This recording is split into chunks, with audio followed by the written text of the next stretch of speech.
o desenvolvimento do Zaire.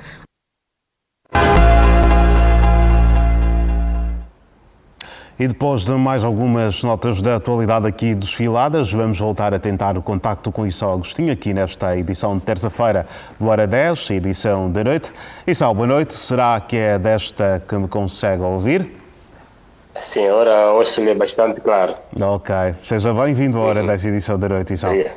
Obrigado. Vamos então olhar para algumas notas que fazem atualidade internacional. Eu falava aqui em instantes sobre alguns pontos que vão então configurar a nossa análise desta noite. E a pergunta introdutória que faço está relacionada então ao lançamento feito na última madrugada pela Coreia do Norte de um míssil balístico em teste ao Japão, e está a ser considerada esta ação por muitos como uma resposta de Pyongyang aos exercícios conjuntos dos Estados Unidos e a Coreia do Sul. Qual é a sua visão? Concorda com este ponto aqui levantado também? Sim, Dorvaldo, é provável que seja uma resposta aos exercícios militares conjuntos feitos em finais de setembro entre Estados Unidos, a Coreia do Sul e o Japão, com vista a conter exatamente a constante ameaça e a imprevisibilidade que representa a Coreia do Norte. Este míssil balístico continental é o primeiro que foi lançado pela Coreia do Norte desde 2017, sobrevoando o território do Japão, percorrendo uma distância de cerca de 4.000 quilômetros.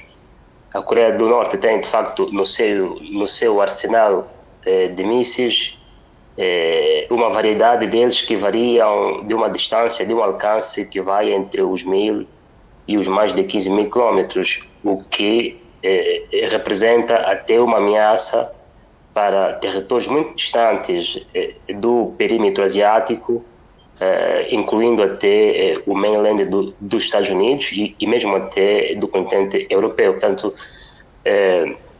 esta resposta da Coreia do Norte a esta exercitação militar também vem na sequência de uma doutrina ou de um decreto que foi aprovado pela Coreia do Norte, que estabelece que qualquer tentativa de remoção do seu líder Kim Jong-un, qualquer tentativa de ataque, mesmo não sendo nuclear, a Coreia do Norte representará uma resposta nuclear da parte da Coreia do Norte. E mesmo até este mesmo decreto estabelece pela primeira vez que a Coreia do Norte jamais renunciará às suas armas nucleares. Portanto, é um cenário bastante delicado que se verifica naquela parte do continente asiático. Issao, a 9 de setembro do ano em curso, a Coreia do Norte declarou-se assim um Estado com armas nucleares irreversíveis. Kim Jong-un prometeu que o país nunca desistiria, como já fez também referência, das suas armas nucleares, e disse que não poderia haver negociações sobre a desnuclearização. O Ocidente terá falhado na sua política de fazer Pyongyang recuar? O facto é que uma potência nuclear, quer dizer, todos esses regimes ditos autocráticos sabem que a arma nuclear é a garantia máxima da estabilidade dos seus regimes. Podemos aqui chamar a colação o exemplo do regime líbio, que também tinha intenções de criar armas nucleares com vista ao retorno, ao convívio da comunidade internacional, entre parênteses, o Bloco Ocidental, renunciou o seu programa nuclear e o fim foi visto. Portanto, foi depois atacado e foi removido do poder de forma inglória. E estes regimes autocráticos depois também aprendem desses exemplos, né? Quer dizer, as tentativas de denuclearização da Coreia do Norte, com os encontros havidos com a administração Trump eram, em todo caso, uma esperança que poderia garantir, que poderia revelar uma espécie de certeza de que a Coreia do Norte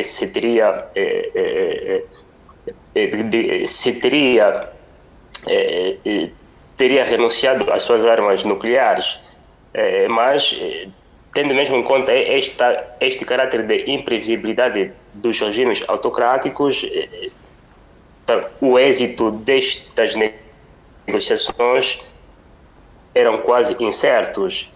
É assim que se chega a este acordo, a esta nova doutrina que estabelece que o país jamais renunciará às suas armas nucleares. Isto foi anunciado há uma semana, mas creio que era já no pensamento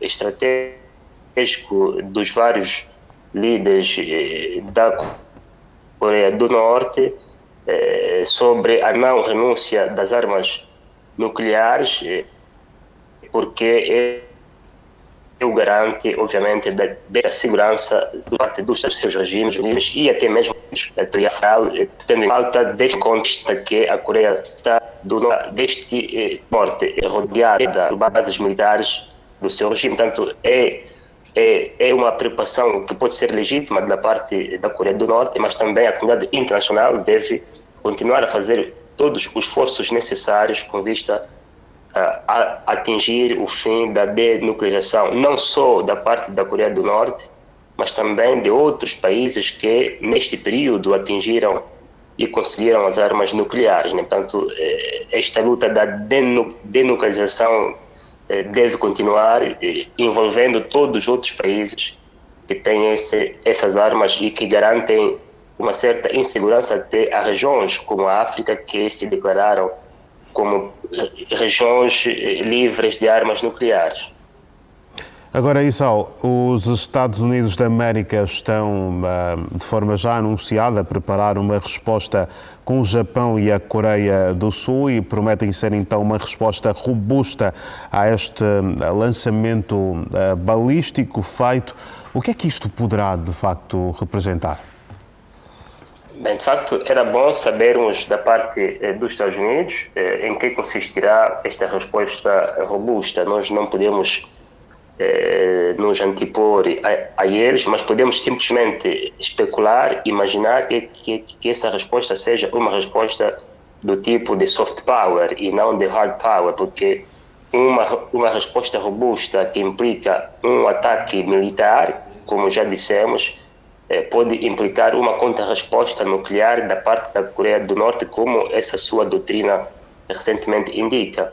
Agora, esta resposta de soft power pode implicar, por exemplo, o incremento das sanções, pode implicar mais exercícios militares conjuntos, pode implicar uma maior observação ou vigilância a partir mesmo até dos satélites sobre o território da Coreia do Norte, pode implicar eventualmente infiltrações dos serviços secretos para a partir de dentro colher ou prevenir atos do género. Portanto, pode implicar uma série de atividades que podem ajudar a dissuadir a Coreia do Norte a ter este comportamento imprevisível que ameaça e exacerba o caráter da segurança na região da Ásia, numa altura em que naquela parte do continente asiático já é de per se bastante instável, tendo em conta a questão de Taiwan. Portanto, esperemos que tenhamos mais elementos sobre em que consistirá esta resposta robusta, mas tudo indica que não passará de uma resposta de natureza de soft power, como diria Joseph Nye. Um outro assunto que também está a dominar a atualidade está aqui relacionado com o aumento das centenas de manifestações que vão acontecendo pelo Irão, tudo levadas a cabo naquele país, numa altura em que continuam então os protestos à volta da morte da jovem Mahsa Amini, de 22 anos, às mãos da polícia pelo uso incorreto do véu, mas um ponto novo que está também hoje a configurar a atualidade internacional é o anúncio do presidente norte-americano que promete assim mais sanções contra as autoridades, ou os autores, melhor, da violenta repressão levada a cabo no Irão, numa altura em que estes protestos continuam. Como é que olha também para este assunto que aqui trazemos à nossa conversa? Este é um assunto que preocupa, penso eu, as autoridades iranianas, porque mina a ordem pública iraniana. Esses regimes, sempre regimes, no caso, este regime é um regime teocrático, assentes numa moralidade bastante excessiva, gozam de maior instabilidade se há uma homogeneidade entre eles e a sociedade. Ora, tendo em conta essas manifestações que já duram muitos dias, acho que as autoridades iranianas têm dores de cabeça constantes. E os Estados Unidos aproveitam, obviamente, esta situação de forma legítima para imporem as sanções enquanto guardião dos direitos humanos, das liberdades fundamentais dos cidadãos. O Irão já era sob sanção, ou está sob sanção, desde o advento do regime islâmico com a Revolução Islâmica de 1979, do conjunto de sanções que se pode encontrar no site do Departamento de Estado dos Estados Unidos. Essas sanções montam aos 40 ou mais sanções, e esta é mais uma sanção que vem a somar-se ao regime do Irão. Mas o que me preme dizer aqui é que estas sanções acontecem, por exemplo, também numa altura em que ambos os países estão a tentar reavivar o acordo nuclear de 2015, que foi renunciado pela administração Trump em 2018, e, de consequência, o retorno de sanções que, por exemplo, proíbem as relações comerciais ou de venda de petróleo ao bloco ocidental. E também, ultimamente, foram aprovadas outras sanções ao setor petroquímico iraniano, que representa, por exemplo, 1/3 de entradas das exportações iranianas, sobretudo na Ásia. E foram também atingidas países asiáticos que estabelecem relações comerciais com o Irão. Portanto, é uma política necessária na perspectiva dos Estados Unidos, com vista a incentivar ou a desencorajar que as autoridades iranianas continuem a violação dos direitos humanos,